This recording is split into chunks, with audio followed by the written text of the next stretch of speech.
So I'm pretty sure that I'm not going to have a career in podcasting, but hopefully we can get you the information you need about the Falken, Avionics, EFIS, and engine management system.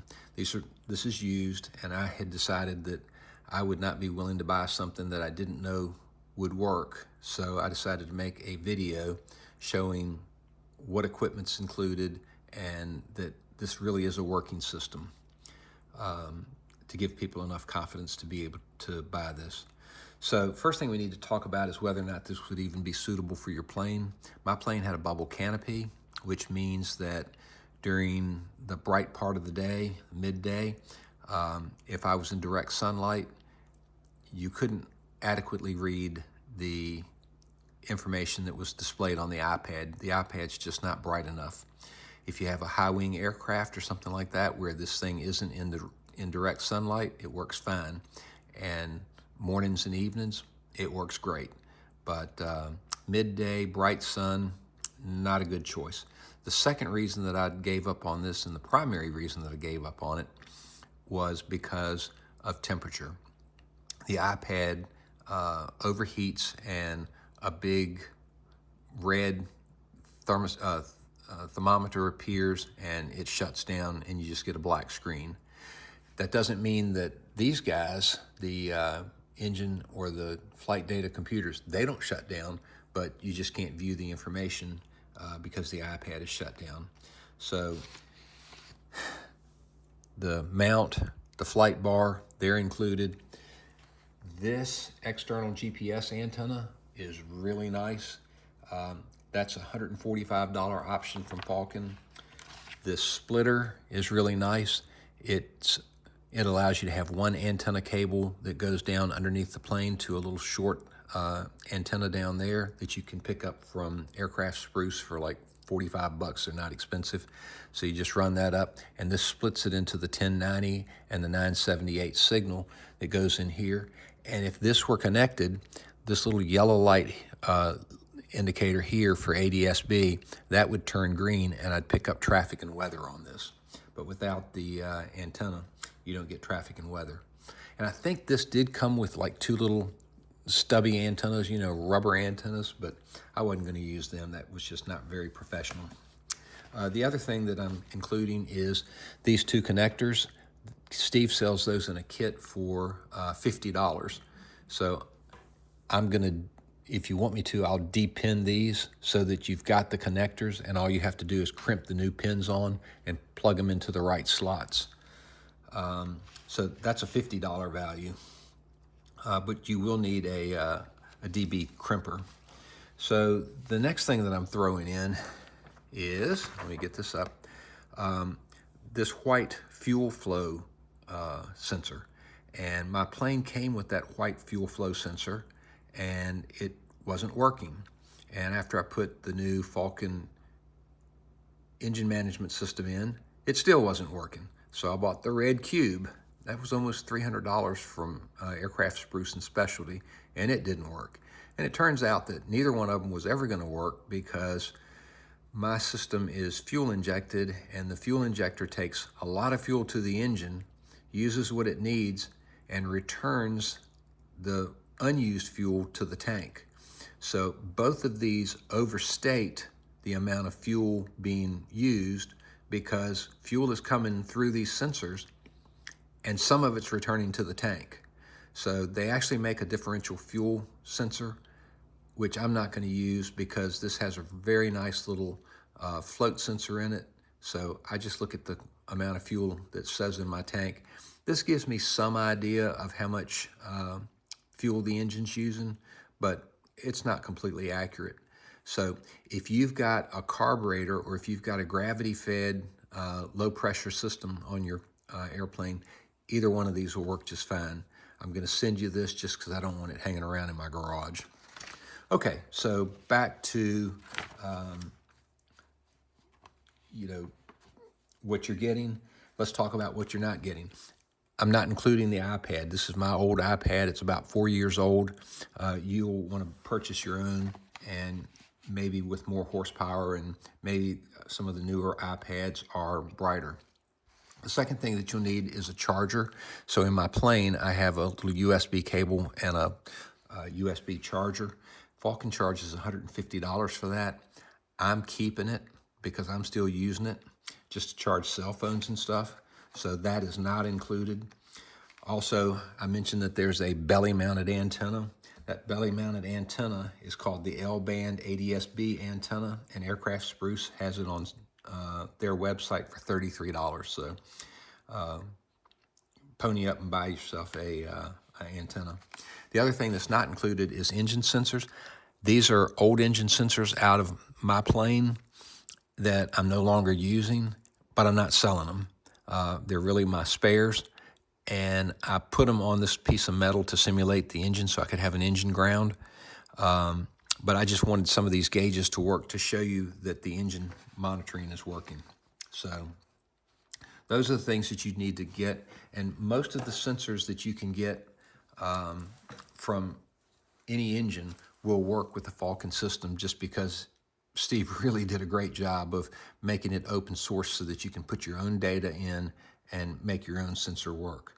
So the first thing I want to do is we'll kind of look at, okay, does the AHRS work? Well, yeah. Let me pull the bottom out.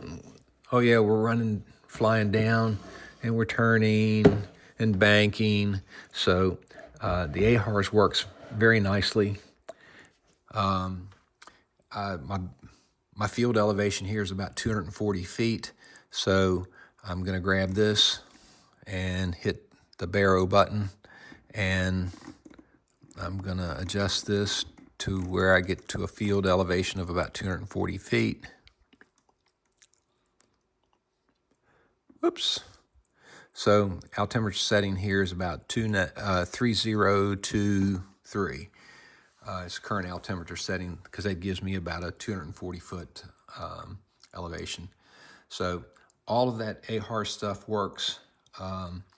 Another thing that I really liked about this, and I'm going to change the camera angle if I can do that carefully without ruining everything. And now let's see if I can zoom in a little bit and straighten the camera up a little bit. One of the things I really liked is that Falken has 4 of these trim and flap position sensors. And I only have 2 of them enabled, and we'll look at how to enable. But I have elevator and rudder. So I used to have a little Ray Allen indicator for elevator and Ray Allen for rudder.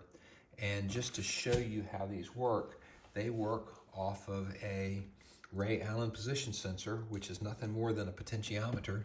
And so I wired in, if you look over here, I wired in 4 of them. So 2 of them are for the elevator and the rudder, and the other 2 are for fuel level. But I just want you to see how this works, and I apologize for my squeaky thing. But as I change the potentiometer, look down there at the rudder. Rudder to the right, rudder to the left, and I'm doing that just by twisting that potentiometer and changing the voltage to that position sensor. And then I do the same thing with elevator, nose down, nose up. So all of this stuff works, and like I say, that's just a little potentiometer that I took out of a drawer and soldered on.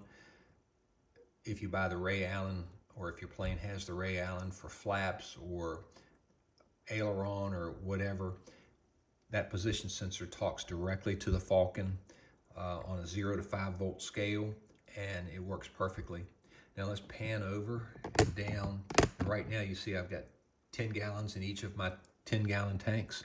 And so now I'm going to twist the potentiometer for one of the tanks. And I think I'm going to take that tank all the way to 0. You notice how it changes colors. You set up those color scales. So at 2 gallons, I'd go to red fuel. And then at about 4 gallons, I think it goes from green to yellow. So here's my other tank. So these just represent, these do with the variable resistor what the resistance type float sensors in your tank will do. So this is completely working and great stuff. If you have a capacitance type, I've never used them, but Falken does support them. So I just wanted you to be aware of that. So I just thought that was a really neat little feature. So let me zoom back out just a little bit. So I'll show you some other things that I really liked about this. I have a Garmin 200 in my airplane for the radio. And so if I touch this button, and let me zoom down so you can see that I'm touching the button, not the screen. You can touch the screen or you can touch the button. I prefer to touch the button, and you can hear a nice click. It's very substantial. So if I touch this button, and now I can type in the frequency. If I type it in, it automatically gets sent down to the radio, or I can type in the airport identifier. Or what I really like to do is just hit nearest, and if I want to go to Richmond International, select Richmond International, and I want to listen to the ATIS, that brings up the ATIS frequency. Now this is automatically pushed down to my GTR 200. It works with several different radios. There's a list of the radios that are compatible on Falken's website, but I want to grab their Unicom. I want to grab ground control. I want approach control. Then I go to tower. Then I go to ground. Then I go to Unicom. All those frequencies are in there, and they switch that easily. I can exit by hitting the done button with my finger, or I can exit by hitting the exit button down here. Another thing that I like is the display button. And I didn't hit the display button. Let me go back. The display button. I want full screen. So now I've got full screen with the map insert. I want to go back to split screen. I want to go to night mode. I no longer want to see my engine instruments, which I can't imagine why I would ever want to do that. But is that cool or what? I want to change sides, so I'm going to hit the swap button. How cool is that? Now I'm going to hit the exit button. So let me go back to display and change it back to day mode. Back and display, and I want it in day mode and exit. Okay, so you can see how easy it is to program and operate. So now let's talk about the rest of the functions. As far as wiring this is concerned, I'm going to pan back out, and I am going to reorient up here. I've got a 12-volt wire plugged into the wall that comes up and it hits this terminal block. And from the terminal block, it goes up and hits this DB9 connector, and that feeds power to the FlightView flight data computer. So 2 pins come in to bring power, and then 2 pins go out to send power to the engine monitoring system. So you bring one 12-volt feed in here, and it feeds both units. Now, in addition to that, you need 12 volts going to the cooling fan behind here, and you need 12 volts going to the bar. So there are multiple 12-volt feeds that have to be installed. Also, this puts out 5 volts, and certain sensors need 5-volt sensor. For example, my position sensor, my Ray Allen position sensors, they need 5 volt. My, oops, I just hit the thing. My manifold air pressure needs 5 volts. This needs 5 volts. This needs 5 volts. So this is your 5-volt power supply. And I've only got 2 of them hooked up, so I just put them in one connector. When I had it installed in the airplane, I brought a 5-volt feed out here, and then I could come out here to all the things that needed a 5-volt feed. And I did the same thing here for things that needed a 12-volt feed. But I was just trying to get it working so that you guys could see that this is a working unit. So let's just start going across the panel. For RPM, I've got a 6-cylinder V6 engine. So every 3 pulses of the coil means 1 revolution. And I'll show you where you set that up, but my RPMs was spot on, and it was so simple to do. I just hooked out the wire that goes to Oh, I guess I don't have it. I don't have the tack hooked up, but I ran a wire to RPM 1 over to my, not my coil, but the ECU, and every time it would see 3 pulses, it's 1 RPM, and it worked perfectly. I'm getting too down in the weeds. The map sensor, this is just a standard map sensor off of a General Motors car. It's a 1-bar sensor, has 3 wires that go to it, 5 volts, ground, and map. And that's that little white wire right there for the map.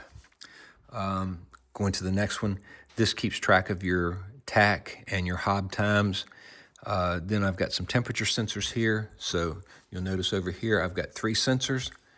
All of these are VDO 150 degrees centigrade, which is 300 degrees Fahrenheit, and they simply work with resistance. So as long as the block is grounded, these guys send a certain number of ohms to the oil temperature, the coolant temperature, and the prop temperature. I've got a prop gearbox.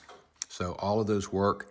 In fact, if I grab and hold on to them, or if I take a match and hold, you'll see the temperature go up, or you can take an ice cube and you can see the temperature go down. But they do work. I will give you one caution. At one point, I wanted to buy some aftermarket VDO compatible sensors. Don't buy the VDO compatibles. They're not accurate, so don't waste your money. Go ahead and spend the extra money, buy the VDO brand, and move on with life. This is the VDO oil pressure sensor. You can get it in 5-bar or 10-bar. My plane uses the 5-bar sensor, which is up to 80 PSI, and it requires a hot and a ground, and I'll show you how to wire that in a minute. This is the fuel pressure sensor. It is a 0 to 5 volt, 0 to 100 PSI sensor. And what I found with this one is it's not really 0 to 5 volts. It's actually 0.5 volts to 4.5 volts. But because Steve makes this completely open, I just went in and changed the 0 to 0.5 and the 5 to 4.5, put it in, and it's a linear scale, and it worked perfectly. So these were hooked up just so you could kind of get a feel that this is a working engine management system. Now you say, well, Rob, why do you have your thermocouples are red? Well, this provides, and let me kind of zoom in just a little bit here.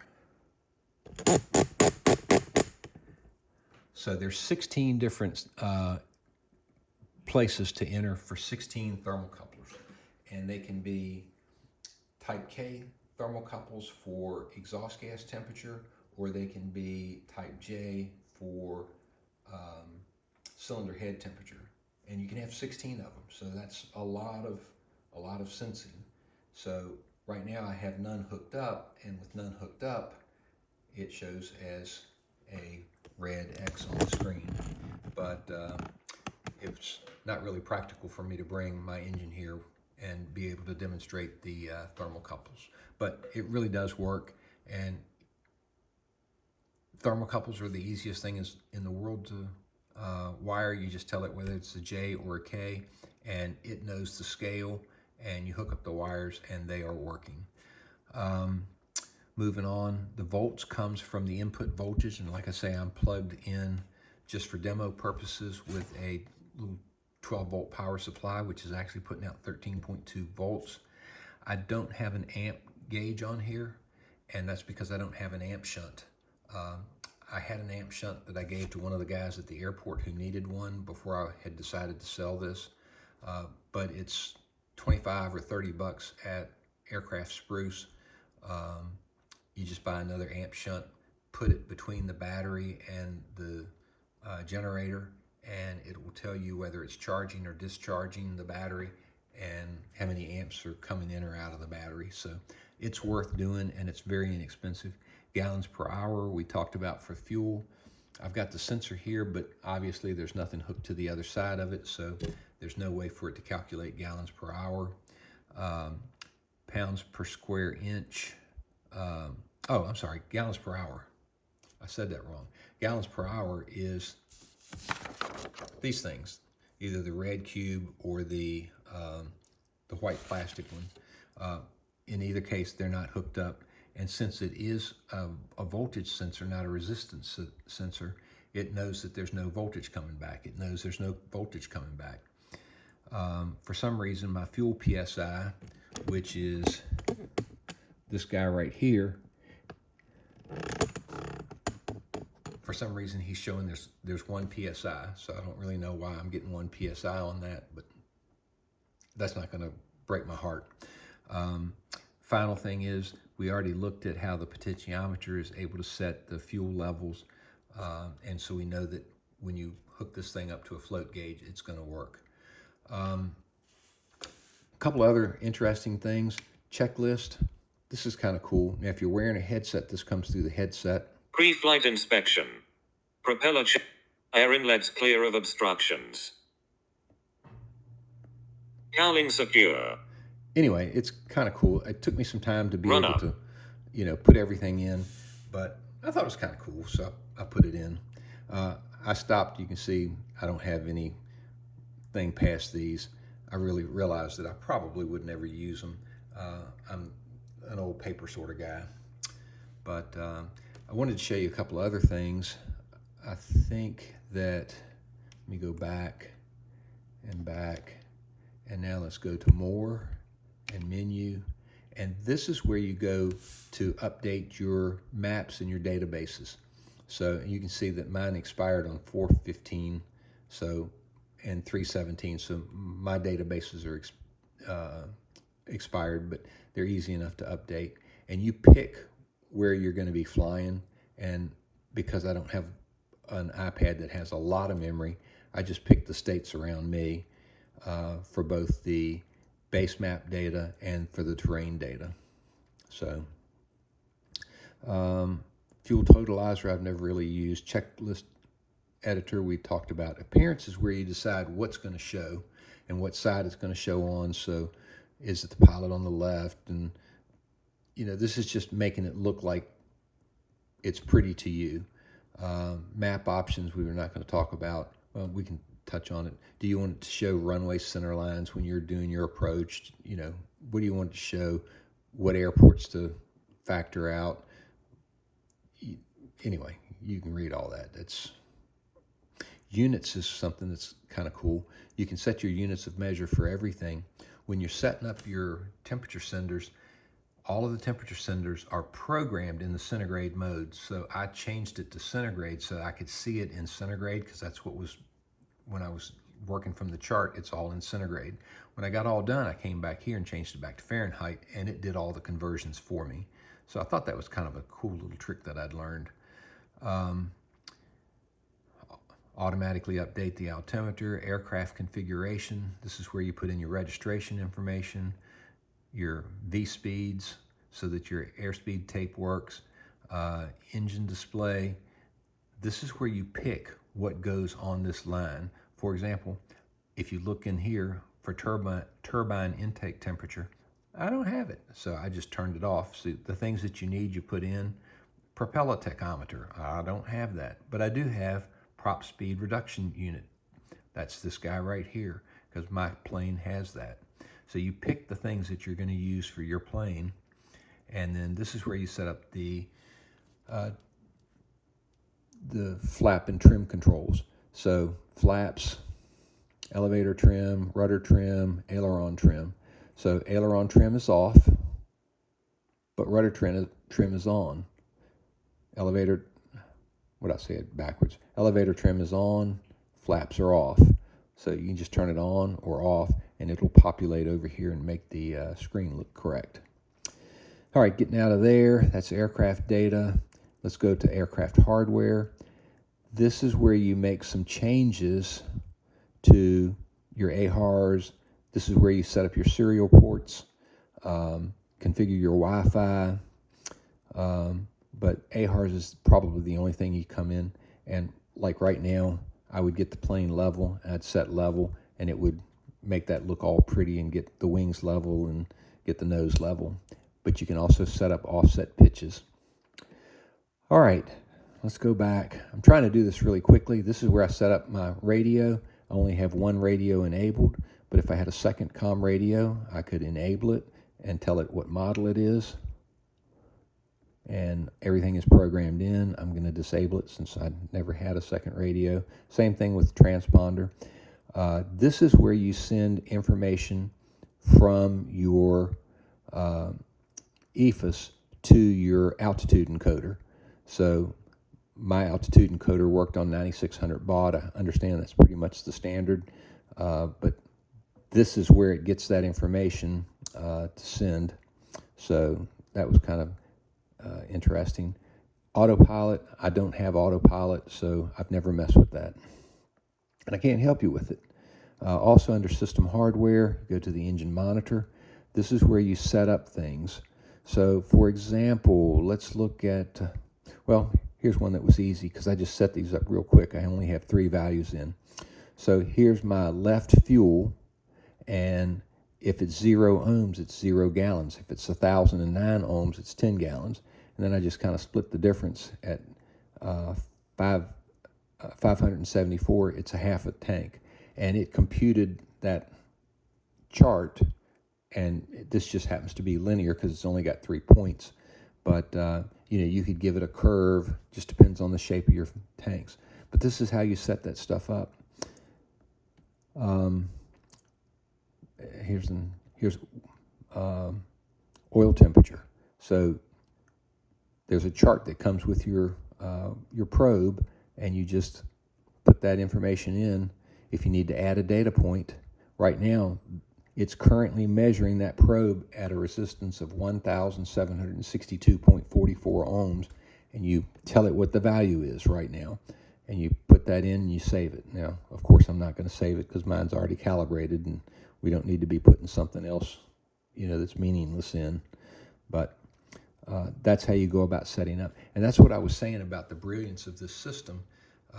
It's set up so that you can program just about any sensor to do anything, and you can do it by voltage or resistance or pulse counting. Basically, if you can think it, it will do it. So that's all I can tell you about this for now. If you have any questions, you can always call me. One of the things that I just found out is that it is able to connect with the VPX vertical power circuit breaker system, which is really neat. So if you have any questions, you can call me. I'll leave my information in the link below. Thank you for watching.